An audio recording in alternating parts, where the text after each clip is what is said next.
अगर आप पहली बार इस चैनल पर आए हैं तो चैनल को सब्सक्राइब कर लीजिए और वीडियो अच्छी लगे तो कमेंट और लाइक करना बिल्कुल मत भूलिएगा। सदियों पुरानी कहानी है।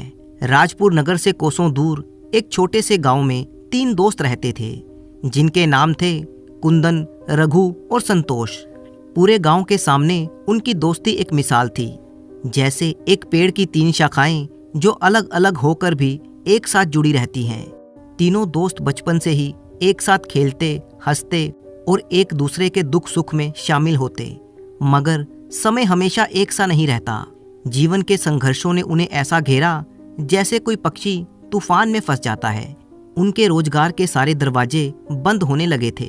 गरीबी का साया और भी ज्यादा गहरा गया था, यहाँ तक कि उनके खाने के भी लाले पड़ गए। दिन प्रतिदिन उनकी मुश्किलें बढ़ती ही जा रही थी। जहाँ पहले चारों तरफ खुशियां ही खुशियां थी, आज परेशानियों ने उन्हें घेर लिया था। आखिर एक दिन जब भूख और गरीबी हद से ज्यादा बढ़ गई तो उन्होंने ये फैसला किया कि अब उन्हें ये गांव छोड़ना होगा और कहीं दूसरी जगह जाकर अपनी किस्मत आजमानी होगी।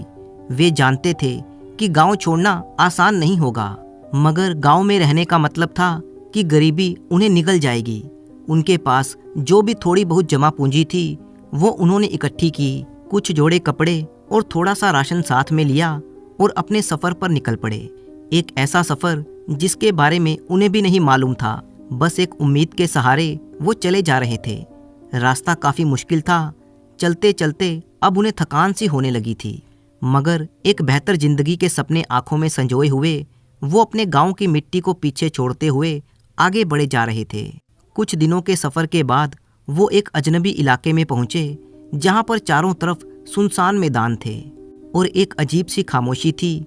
यहाँ तक कि हवा की सरसराहट भी उनके कानों में साफ साफ सुनाई दे रही थी। सूरज धीरे धीरे डूबने लगा और आसमान में अंधेरा छाने लगा। बहुत ही ज्यादा थके होने के कारण तीनों दोस्त एक बहुत बड़े छायादार पेड़ के नीचे बैठ गए। संतोष ने अपनी चादर बिछाई, रघु ने अपनी पानी की छोटी सी सुराही निकाली और कुंदन ने एक सूखी रोटी तोड़कर सब में बांट दी। रघु ने बहुत ही थके हुए लहजे में कहा, गांव छोड़कर हमने सही फैसला किया ना? संतोष ने आसमान की तरफ देखा जहां पर अब सितारे चमकने लगे थे और मुस्कुराकर बोला, अब हम सफर पर निकल चुके हैं। उम्मीद है जो भी होगा अच्छा ही होगा। इसके बाद तीनों दोस्त जूते उतार कर उस पेड़ के नीचे लेट गए। तीनों बहुत ही थके हुए थे। सोच रहे थे कि ये इलाका कितना सुनसान है। दूर दूर तक कोई रोशनी दिखाई नहीं देती, ना ही कोई आदमी। लेकिन तीनों दोस्त एक दूसरे का सहारा थे। वे तीनों थके हुए जरूर थे, मगर इस सुनसान इलाके का डर उनके ऊपर इतना हावी था कि उन्हें नींद नहीं आ रही थी। जब रात आधी से ज्यादा बीत गई तो सन्नाटे में उन्हें एक आवाज सी सुनाई दी। आवाज सुनकर संतोष ने धीमे से कहा, ये आवाज कुछ खतरनाक सी लगती है।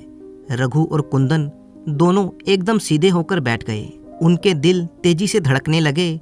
रघु ने धीरे से कहा, ये क्या आफत हो सकती है? कोई आदमी तो नहीं लगता। तीनों दोस्त धीमी आवाज में बातें करने लगे कि अचानक दूर घास में कोई चीज तेजी से हरकत करने लगी कि तभी रघु ने देखा कि एक खतरनाक भेड़िया उनकी तरफ लपक रहा था। संतोष जोर से चीखा और फिर तीनों दोस्त उठकर खड़े हो गए। उनके शरीर में जैसे बिजली सी दौड़ गई और वो अंधेरे में अपनी जान बचाने के लिए तेजी से दौड़ने लगे। भेड़िया उनके पीछे पीछे उन पर झपटने के लिए दौड़ रहा था। भेड़िए की भारी सांस और उसकी खतरनाक गुर्राहट तीनों दोस्तों के कानों में गूंज रही थी। अंधेरे में वे लोग भागते भागते एक खुले मैदान में जा पहुंचे जहां पर दूर एक रोशनी टिमटिमा रही थी। जैसे ही उनकी नजरें उस रोशनी पर पड़ी तो रघु ने चिल्लाते हुए कहा, वो देखो, आग जल रही है। और फिर तीनों दोस्त अपनी बची कुची हिम्मत जुटाकर उस रोशनी की तरफ दौड़ने लगे। जैसे ही वो नजदीक पहुंचे तो उन्हें एक घर दिखाई दिया। इसके बाहर आग जल रही थी जिसमें अब सिर्फ अंगारे ही बचे थे। भेड़िया अब वापस जा चुका था। रघु ने कहा, आधी रात के समय किसी के घर में घुसना ठीक नहीं रहेगा, इसलिए दरवाजा खटखटाने की बजाय वो तीनों दोस्त बाहर ही बैठ गए और सुबह होने का इंतजार करने लगे।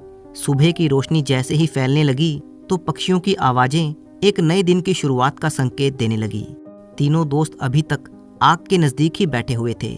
डर के मारे उनका बुरा हाल था, लेकिन जब अंधेरा छट गया और सुबह की रोशनी हुई तो उस घर के दरवाजे की खुलने की आवाज ने उन तीनों दोस्तों का ध्यान अपनी तरफ खींचा। देखा तो एक बूढ़ी औरत उस घर में से बाहर आ रही थी।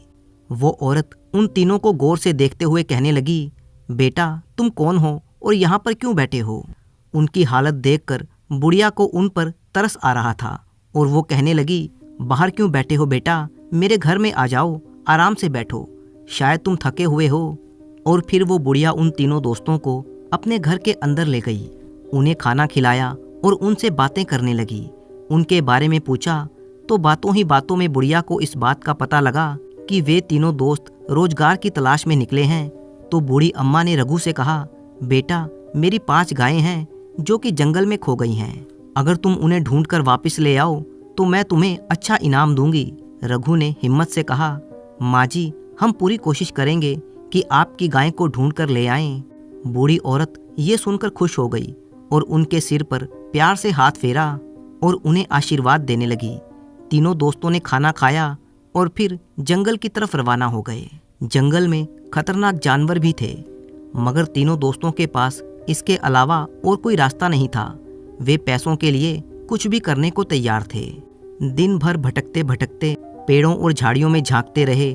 आखिरकार शाम होते होते उन्हें बूढ़ी औरत की 5 गायें मिल ही गई। वे गायों को तलाश करने में कामयाब हो गए। जब वे लोग घर वापस लौटे तो बूढ़ी औरत की खुशी का कोई ठिकाना ना था। उसकी आंखों में खुशी के आंसू आ गए और वो बड़े ही प्यार भरे लहजे में बोली, बेटा अब शाम हो चुकी है, जंगल के जानवर किसी वक्त भी हमला कर सकते हैं। अच्छा यही होगा कि तुम आज की रात भी यहीं पर गुजार लो और सुबह होते ही यहाँ से चले जाना। तीनों दोस्त एक दूसरे की तरफ देखने लगे। थकान और भूख के कारण उनका बुरा हाल था, इसलिए उन्होंने ये फैसला किया कि आज की रात वो यहीं पर रुकेंगे और सुबह निकल जाएंगे। सुबह होते ही तीनों दोस्तों ने अपना सामान समेटा और जाने का फैसला किया। लेकिन कुंदन के मन में एक सवाल मचल रहा था। वो बूढ़ी औरत की तरफ देखकर बोला, माँ जी आपका कोई रिश्तेदार आपके साथ नहीं रहता? इस सुनसान जंगल में आप अकेले कैसे जिंदगी गुजार रही हैं? बूढ़ी औरत मुस्कुराती हुई बोली, बेटा मेरे 2 बेटे हैं और 1 बेटी है। मेरी बेटी जो कि शहर में ब्याही हुई है और मेरे दोनों बेटे अपनी बहन की खबर लेने के लिए शहर गए हुए हैं। मैं बस उनकी वापसी का ही इंतजार कर रही हूँ। और फिर बूढ़ी औरत अंदर गई और एक थैली लेकर वापस आई। वो थैली उसने रघु के हाथों में रख दी और बोली, बेटा ये तुम तीनों का इनाम है। इसमें तुम्हारी सोच से भी ज्यादा दौलत है। इसमें हर गाय के बदले 100 अशर्फियाँ हैं, यानी कि इसमें 500 सोने की अशर्फियाँ हैं। तुम तीनों दोस्त इसे आपस में बांट लेना। रघु ने जब थैली खोली तो वो हैरान रह गया, मगर फौरन बोला, माँ जी हमें पैसों की जरूरत तो है, लेकिन हम आपकी जरूरत से फायदा नहीं उठा सकते। आप ये थैली वापस रख लीजिए। वैसे भी हम मजदूरी करने के लिए आए हैं और कहीं और जाकर काम कर लेंगे। बूढ़ी औरत ने जब उनकी सच्चाई और उनकी मेहनत देखी तो जिद करके वो सोने की अशर्फियाँ उन्हें दे दी। तीनों दोस्त बुढ़िया का आशीर्वाद लेकर वहाँ से रवाना हो गए। लेकिन अब मजदूरी करने के लिए नहीं, बल्कि उन्होंने अपने गांव वापस जाने का फैसला ले लिया था, क्योंकि जितने पैसे उन्होंने साल भर में कमाने थे उतने तो उन्हें इनाम के रूप में ही मिल गए थे। तीनों दोस्त खुशी खुशी घर की तरफ रवाना हुए। हर एक के चेहरे पर मुस्कुराहट थी, लेकिन अब मामला बदल चुका था। सोने की अशर्फियों की चमक ने उनके दिलों में एक हलचल सी मचा दी थी। पहले जहां खाली हाथ होने के बावजूद भी वे लोग एक दूसरे के लिए जान देने को तैयार थे, लेकिन आज उनके दिलों में लालच की चिंगारी भड़कने लगी थी। गांव जाते हुए तीनों दोस्त भूख से बेचैन होने लगे तो उन तीनों ने सलाह की कि रघु को खाने का सामान लाने के लिए नज़दीक के ही किसी बाजार में भेज देना चाहिए, जबकि संतोष और कुंदन पेड़ के नीचे बैठकर उसका इंतजार करने लगे। मगर उनके दिलों में लालच सिर उठा रहा था। सारी उम्र की दोस्ती और प्यार को भुलाते हुए वे दोनों एक दूसरे की तरफ देखने लगे और फिर धीरे से बातें करने लगे कि अगर रघु वापस ना आए तो ये सारी दौलत हमारी हो सकती है।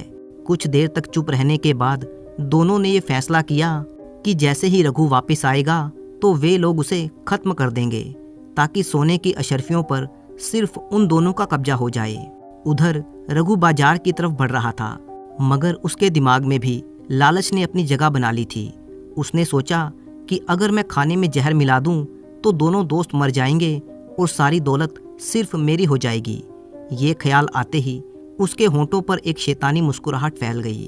उसने बाजार से जहर खरीद लिया और अपने इरादे को पूरा करने के लिए उस जहर को वो खाने में मिलाने का फैसला कर लेता है। रघु अब बाजार से जहर खरीद चुका था और उसे खाने में मिलाने जा ही रहा था, जबकि दूसरी तरफ संतोष और कुंदन भी एक षड्यंत्र बना रहे थे। उन्होंने फैसला कर लिया था कि जब रघु खाने के साथ वापस आएगा तो वे दोनों मिलकर उसे जान से मार देंगे और ये सारी दौलत आपस में बांट लेंगे। मगर लालच के साथ साथ उनके दिलों में अपने दोस्त के लिए प्यार भी उमड़ रहा था। परंतु संतोष और कुंदन अपनी साजिश के तहत बेसब्री से रघु का इंतजार करने लगे। दूसरी तरफ रघु ने बाजार में पहुंचकर जहर तो खरीद लिया और जब उसे खाने में मिलाने लगा तो अचानक उसके दिल में पछतावा होने लगा। उसके मन में ये विचार आया कि ये दौलत शायद मेरे लिए एक परीक्षा है। अगर मैंने अपने दोस्तों के साथ गद्दारी की तो भगवान मुझे कभी माफ़ नहीं करेंगे और मुझे इसकी सज़ा जरूर मिलेगी। ये सोचकर उसने जहर को एक तरफ रख दिया और बिल्कुल साफ मन के साथ खाने का सामान लेकर वापस रवाना हो गया। उसने खाने में जहर मिलाने का विचार अब त्याग दिया था। इधर संतोष और कुंदन को भी अपनी गलती का एहसास होने लगा था। वे सोचने लगे दोस्ती जैसे रिश्ते को पैसों की खातिर मार डालना बहुत बड़ी नादानी होगी। उन्हें अपनी सोच पर बहुत ही दुख हो रहा था। आखिरकार उन्होंने ये फैसला किया कि वे रघु को कोई नुकसान नहीं पहुंचाएंगे और अपने इस षड्यंत्र को उन्होंने वहीं पर खत्म कर दिया। कुछ देर के बाद रघु जब खाना लेकर वापस आया, तीनों दोस्तों ने खुशी खुशी खाना खाया और किसी ने भी एक दूसरे के साथ अपने विचारों को साझा नहीं किया। उन्होंने नहीं बताया कि वे एक दूसरे के खून के प्यासे हो रहे थे, क्योंकि वो चाहते थे कि उनकी दोस्ती में किसी तरह की कोई दरार ना आ जाए।